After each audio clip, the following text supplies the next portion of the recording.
ಬೆಳಗ್ಗೆ ತಿಂಡಿ ಬಿಸಿ ಬಿಸಿ ಕಡಲೆ ಬೀಜ ಬಟಾಣಿ ವಾಂಗಿಬಾತ್ ರೆಡಿ ಫ್ರೆಂಡ್ಸ್. ಇವಾಗ ಸ್ವಲ್ಪ ಕಡಲೆ ಬೀಜ ಹಾಕೊಂಡಿದ್ದೀನಿ, ಒಂದು ಈರುಳ್ಳಿ ಕಟ್ ಮಾಡಿದ್ದೀನಿ, ಒಂದು ಈರುಳ್ಳಿ ಸ್ವಲ್ಪ ಕೊತ್ತಂಬರಿ ಸೊಪ್ಪು, ಬಟಾಣಿ ಬೇಯಿಸಿಟ್ಕೊಂಡಿದ್ದೀನಿ ಅದನ್ನೇ ಹಾಕ್ಕೊತಾ ಇದ್ದೀನಿ. ನಿಮ್ಮ ಹತ್ರ ಹಸಿ ಬಟಾಣಿ ಇದ್ದರೆ ಹಾಕ್ಕೋಬೋದು. ಒಂದು 6 kg ಬದನೆಕಾಯಿ ಉದ್ದುದ್ದು ಕಟ್ ಮಾಡಿ ತೊಳೆದಿಟ್ಕೊಂಡಿದ್ದೀನಿ, ಹಾಕ್ಕೊಂಡಿದ್ದೀನಿ. ಸ್ವಲ್ಪ ಹುಣಸೆಹಣ್ಣು ರಸ ಹಾಕ್ಕೊತಾ ಇದ್ದೀನಿ ನಾನು.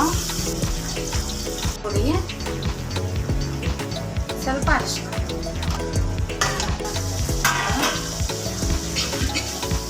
ಸ್ವಲ್ಪ ಉಪ್ಪು ಹಾಕ್ತೀನಿ. ವಾಂಗಿಬಾತ್ ಪೌಡ್ರು ನಾನು ಪ್ಯಾಕೆಟ್ ಹಾಕ್ತಾ ಇದ್ದೀನಿ. ಎಲ್ಲ 2 ನಿಮಿಷ ಅದರಲ್ಲೇ ಬೇಯ್ಕೋಬೇಕು. ನಾನು ಕಲಿಸ್ಕೊಂಡಿದ್ದೀನಿ, ಇವಾಗ ಸರ್ವ್ ಮಾಡ್ಕೊಳ್ಳೋಣ.